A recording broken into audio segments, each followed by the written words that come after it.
రాష్ట్రంలోని ప్రముఖ పుణ్యక్షేత్రంగా విరచిల్లుతున్న అన్నవరం శ్రీ వీర వెంకట సత్యనారాయణ స్వామి వారి దేవస్థానంలో ఘనంగా 11వ అంతర్జాతీయ యోగా దినోత్సవ వేడుకలు ఘనంగా నిర్వహించారు. ఈ కార్యక్రమంలో దేవస్థాన కార్యనిర్వహణాధికారి ఎర్లా సుబ్బారావు మాట్లాడుతూ మానసిక ప్రశాంతత, సంపూర్ణ ఆరోగ్యం యోగా ద్వారానే సాధ్యమవుతుందన్నారు. యోగా ప్రతి ఒక్కరూ దినచర్యగా పాటించాలని, మానవ జీవితంలో యోగా అవసరమని, అవయవాలు సక్రమంగా పనిచేసి జ్ఞాపక శక్తిని పెంచుతుందని, వయసుతో సంబంధం లేకుండా అందరూ యోగాని పాటించి ఆరోగ్యం కాపాడుకోవాలని తెలియజేశారు. ఈ కార్యక్రమంలో దేవస్థాన అన్ని శాఖలలో విధులు నిర్వహించేవారు, పాఠశాల విద్యార్థులు, భక్తులు పాల్గొన్నారు. భాగంగా ఈరోజు శ్రీ వీర వెంకట సత్యనారాయణ స్వామి వారి ఆలయం ప్రాంగణంలో యోగా డేని నిర్వహించడం జరిగింది. ఈరోజు మన దేవస్థానానికి సంబంధించినటువంటి భూముల్లో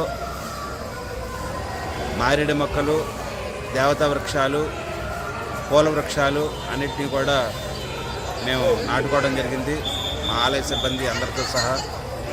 ఎందుకంటే ఆలయ సనాతన ధర్మంలో ధర్మో రక్షిత రక్షిత అన్నారు. ఈరోజు హరితవనానికి సంబంధించి వృక్షో రక్షిత రక్షిత. రాబోయే కాలంలో ఈ వాతావరణ సమతుల్యం పాటించాలంటే వృక్షాలు ఎక్కువగా ఉండాలి. వాతావరణ కాలుష్యం నుంచి మనం కాపాడుకోవడానికి ఈ వృక్షాలని రక్షించాలి. కాబట్టి దానిలో భాగంగా